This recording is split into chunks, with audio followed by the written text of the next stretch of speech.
Do you have the passion and perseverance that it's going to take to get to your long-term goals? If you're maybe not so sure that you do, it's okay. You're in the right place. Because today I'm going to be talking about how to get more grit.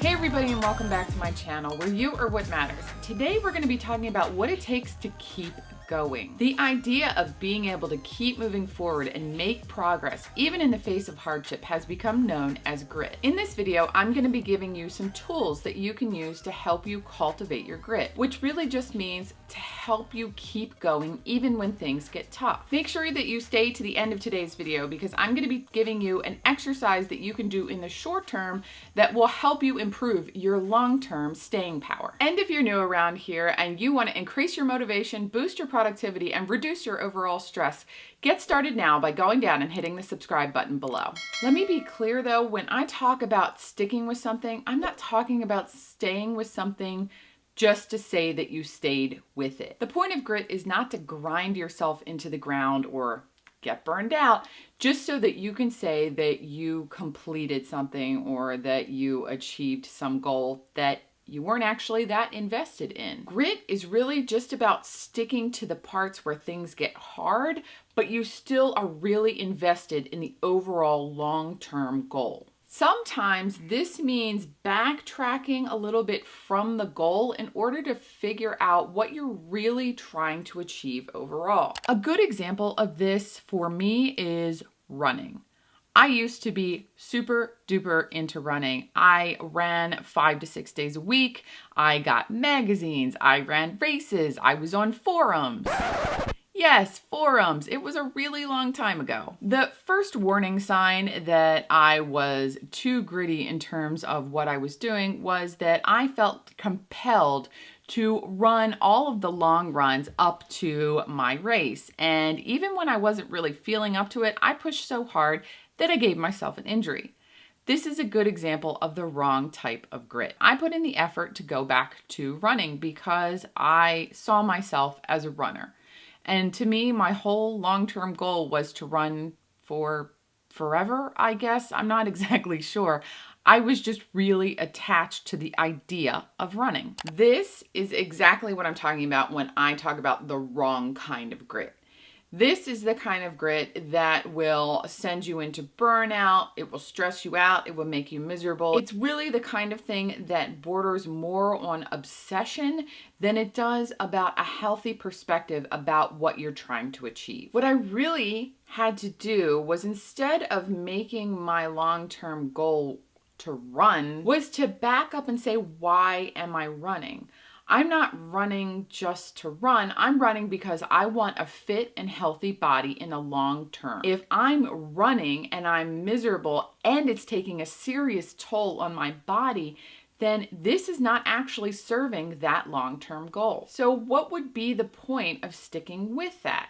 It really is actually going against what my long-term goal is. So just take a minute and release your attachment to the way that you're trying to accomplish your goals and think more deeply about what the actual overall goal is, and is there maybe another way that you could get there that wouldn't make you so miserable. The next requirement for grit is to realize that you're going to fail sometimes and to let go of perfectionism. Now, I've done a video about perfectionism before, so if you would like to take a look at that, you can check it out in the cards up there. But if you think about it, people that are way up in their field did not get there without failing. But successful people have learned to let go of the fact that they're going to fail. In fact, in some industries, fail faster is the motto because they know that the faster they fail, the faster they learn, the faster they get to success. But really, if you think about it, if you're too busy being afraid of failing to try something, then you're never really going to move forward. If you don't fail, there's probably a good chance that you're not taking any risks. And oftentimes risks are what's needed for progress. You need to evaluate, are you really doing the hard things that it takes to grow and improve? And if you are not trying, which means you're not failing, or you are failing and you absolutely refuse to accept the failure and learn from it, instead you just bury it and pretend it didn't exist, you're not really going to make the progress that you want to move forward. Elon Musk has crashed rockets. Michael Jordan missed more shots than he made in his whole career. Warren Buffett has had failed investments. But the reason that you've heard of these people and what made them so famous is that they had the grit to come to terms with their mistakes, learn from them, and move forward. The next thing to remember is that goals take time. In our instant gratification society, this can be a really hard pill to swallow, but when we're talking about grit, we're generally talking about long-term goals. Obviously, this is a very vague phrase, long-term. What's long-term to one person might not be long-term to somebody else, but think about a couple things. A child could start playing violin at 4, but not actually get into an orchestra until, say, after college. A scientist might spend years researching a topic before anybody takes any notice. Or you might start your weight loss today and not be done for 1, 2, or even 3 years. All of these are long-term goals, but they all have completely different time frames and different levels of commitment that are required to complete them. But time isn't the only factor here. I can't say that I'm going to lose 50 pounds this year, but not make the daily commitment that it takes to actually make progress towards those goals. If I don't make the daily choices, a year can come and go, but I'm not going to make any progress. So grit is twofold in this case.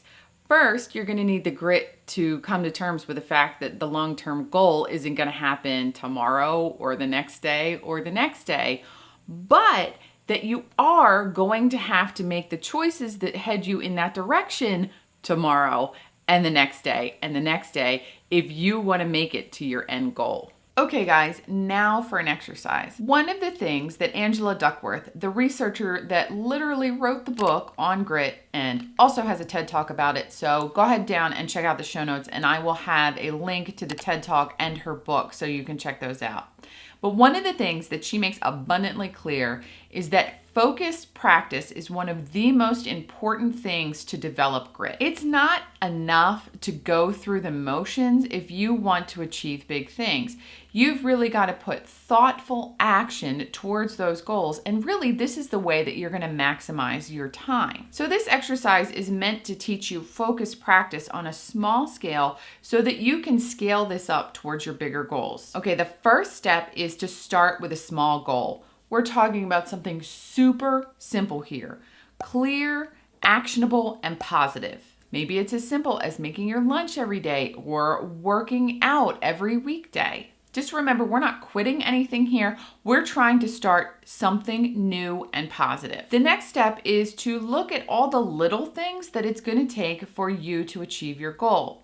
If you want to pack your lunch every day, you're not going to be able to do that if you don't have the food that you need in the house. Also, if you plan to do that in the morning, but your current routine is so tight you don't have time to do that, you're going to have to take a look at changing your routine as well, or you're going to need to pack the lunch the night before. It doesn't seem like skipping this step would completely derail your progress, but if you are not setting yourself up for success by making sure that you can do all of these small things, you're going to be running around like a crazy person, and it's going to be very likely that you're going to quit. So if hitting the snooze button every day means that you are not going to be able to get your workout in the morning, which then means that you're not going to be able to get your workout in at all, then the simple action is that you have to skip hitting snooze. Overcoming the instant gratification of 9 more minutes of sleep will help you develop the grit that it takes to reach your long-term goal of exercising every weekday. Now that you've figured out these actions, it's time to turn those actions into a habit. Part of making something a habit is simply doing an action consistently over time.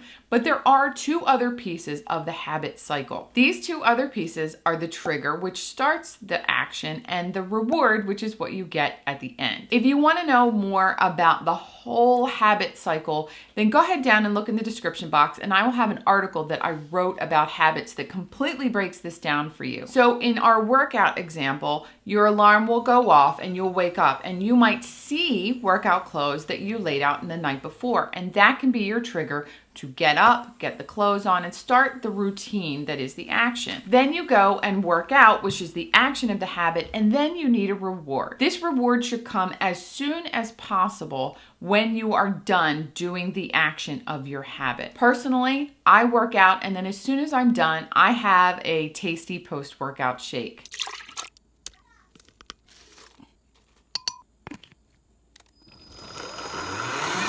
Now, the one thing I will say is that probably during this process, at some point, the shine and shimmer and motivation and excitement about the whole long-term goal is gonna wear off. One night you don't feel like packing your lunch and then you don't do it. Or one morning you just can't drag yourself out of bed. What can help here is not just looking at this long-term goal as something that you do, but in changing the person that you are. You're not just working out. You are someone that works out. You are an athlete. You are not just taking lunch because it's healthy and saves money. You are the sort of person that is healthy. You are the sort of person that is careful with their money. So by changing the perspective on the goal from something that you just do to someone that you want to become, it'll be much easier to tap into that motivation when that alarm goes off and you don't want to get up. The last step of this exercise is to just keep at it. Keep working on this for 30 days, or if you prefer, until it actually becomes a habit. If you've picked a slightly more complicated thing, it may take longer than 30 days. But if you pick something really simple at the beginning, you may have a real habit by the end of the month. The great news about this is that it takes far less mental energy for you to complete a habit than it does for you to take irregular action. So by the end of the month, this thing that may have been a real struggle beforehand will actually be a lot easier than it was before. Once you've completed this exercise, feel free to start over with something else. Certainly make sure that the things that you pick are heading you in the direction of your long-term goals. Because just as I said earlier, all of the small things that you do every day are the things that lead to the big changes that make you the progress that help you complete your goal. All right, question of the day. I would love to know what goal you're trying to stick with, why you're trying to develop more grit. Let us know down in the comments below so that we can keep each other motivated and moving forward. Hey, thanks so much for watching. I hope you enjoyed this video. If you did, I would love it if you would go down and hit the like button. And if you want to increase your productivity, boost your motivation, and reduce your overall stress level, hit the subscribe button as well. If you're interested in more information about grit, go ahead down because I'm going to have a whole bunch of resources in the description box. There'll also be a link to my free 5 Days to Less Stress course so that you can figure out all of the things that are stressing you out and how you can get those off of your plate. And there'll be a link so that you can get on my calendar and see if working with me is right for you. Thanks everybody, and I'll see you in the next video. Perseverance that it takes to get you to your long-term goals. Really gonna have to start doing vocal warm-ups. Yay, allergies. Yay, my neighbor decided to start mowing. What is on my lens? Oh no. Hold on. Hope that doesn't show up in the recording. Reduce your every single day for 30 months. Make progress. 30 months.